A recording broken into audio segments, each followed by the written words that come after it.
Shalom.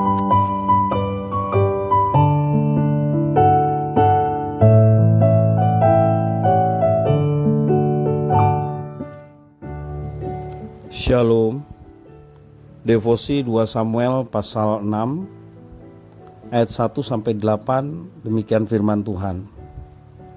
Daud mengumpulkan pula semua orang pilihan di antara orang Israel, 30.000 orang banyaknya. Kemudian bersiaplah Daud lalu berjalan dari Baale Yehuda dengan seluruh rakyat yang menyertainya untuk mengangkut dari sana tabut Allah yang disebut dengan nama Tuhan semesta alam yang bertahta di atas kerubim.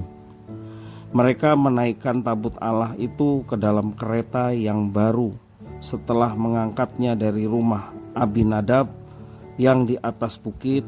Lalu Uza dan Ahio anak-anak Abinadab mengantar kereta itu. Uza berjalan di samping tabut Allah itu, sedang Ahio berjalan di depan tabut itu.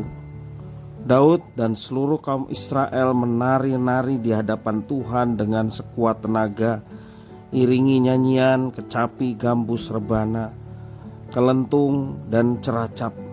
Ketika mereka sampai di tempat pengirikan Nakon, maka Uza mengulurkan tangannya kepada tabut Allah itu, lalu memegangnya karena lembu-lembu itu tergelincir. Maka bangkitlah murka Tuhan terhadap Uza, lalu Allah membunuh dia di sana karena keteledorannya itu. Ia mati di sana dekat tabut Allah itu. Daud menjadi marah karena Tuhan telah menyambar Uza demikian hebatnya. Maka tempat itu disebut orang Peres Uza sampai sekarang. Demikian firman Tuhan. Pelanggaran terhadap kekudusan Allah dan pelecehan terhadap hadirat Allah dipandang sebagai kejahatan serius oleh Allah. Namun kekurang pekaan kita terhadap hadirat Allah dan kekudusannya membuat kita kurang memiliki rasa hormat kepada Tuhan Allah ketika memasuki hadiratnya. Dalam firman Tuhan hari ini memperlihatkan bahaya kurangnya sensitivitas terhadap hadirat Tuhan dan kekudusan Tuhan Allah. Dengan dijadikannya Yerusalem sebagai pusat pemerintahan, maka Daud ingin menempatkan tabut Allah itu di kota sebagai lambang kehadiran Tuhan. Namun sayangnya pemindahan tabut dilakukan tidak sesuai dengan aturan Tuhan. Itu ada di dalam Keluaran pasal 25 ayat 12-15, bagaimana tabut dipindahkan. Tabut dibawa dengan kereta, padahal seharusnya diusung oleh orang Lewi dari keluarga Kehat, seperti dalam Bilangan pasal 4 ayat 15 menjelaskan mengenai hal itu. Pelanggaran terjadi lagi saat lembu-lembu yang menghela kereta itu tergelincir, dan Uza yang ada di sebelah kereta itu mengkhawatirkan jatuhnya tabut, kemudian memegang tabut itu. Dan ini mengakibatkan Tuhan marah, tidak berkenan atas apa yang dilakukan Uza, sehingga di dalam ayat yang ke-7 dijelaskan bahwa Tuhan menjatuhkan hukuman mati kepada Uza. Terlalu berlebihankah hukuman mati itu bila dibandingkan dengan kesalahan Uza? Daud menganggap demikian, dan ini membuat dia marah. Ayat 8 menjelaskan, karena kematian Uza, Daud marah. Padahal tindakan menyentuh tabut merupakan hal yang sangat terlarang bagi orang biasa. Menyentuh berarti mati. Dalam hal ini Uza tidak melihat perbedaan antara tabut dan barang berharga lainnya.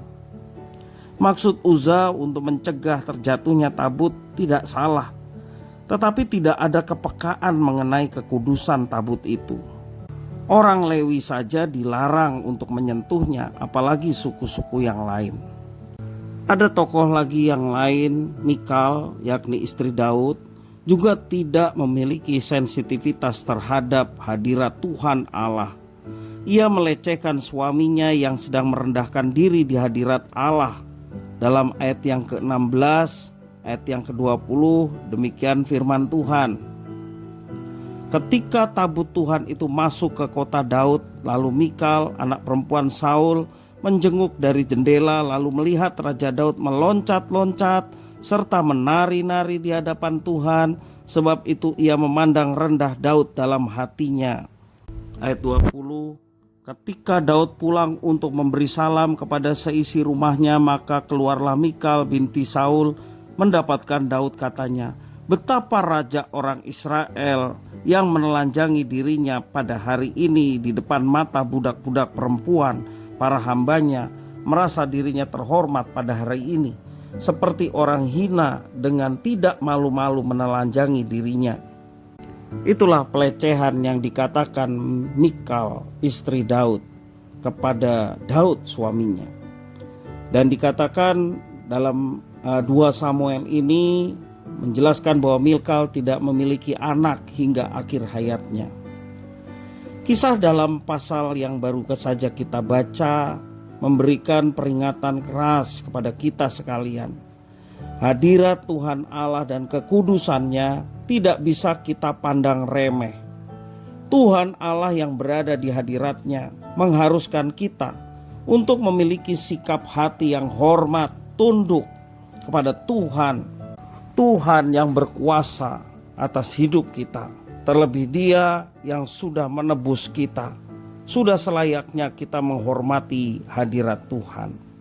Dan berbicara mengenai kekudusan Tuhan Allah bukan berbicara tentang sesuatu yang bisa ditawar-tawar, melainkan sesuatu yang pasti, sebuah harga mati yang harus kita junjung tinggi dalam kehidupan kita. Kita sudah ditebus oleh Tuhan, terlebih kita diberikan kehormatan untuk menjadi umat-Nya, maka kita mesti menghargai hadirat Tuhan, menghargai kekudusan Tuhan dengan terus menjaga hidup kita sesuai dengan firman-Nya, menjaga hidup kita dari kehidupan yang sembarangan, yang sembrono dan semau kita sendiri. Kita mesti menghargai hadirat Tuhan, terlebih Tuhan yang saat ini bertahta dalam kehidupan kita melalui Roh Kudus yang dicurahkan dan dimeteraikan dalam hidup kita. Kita mesti menghargai kehadirannya dengan cara menjaga kehidupan kita yang bersih, kelakuan kita yang baik sesuai dengan apa yang dikehendakinya, sehingga nama Tuhan dipermuliakan melalui kehidupan yang berkenan kepadanya. Tuhan Yesus memberkati.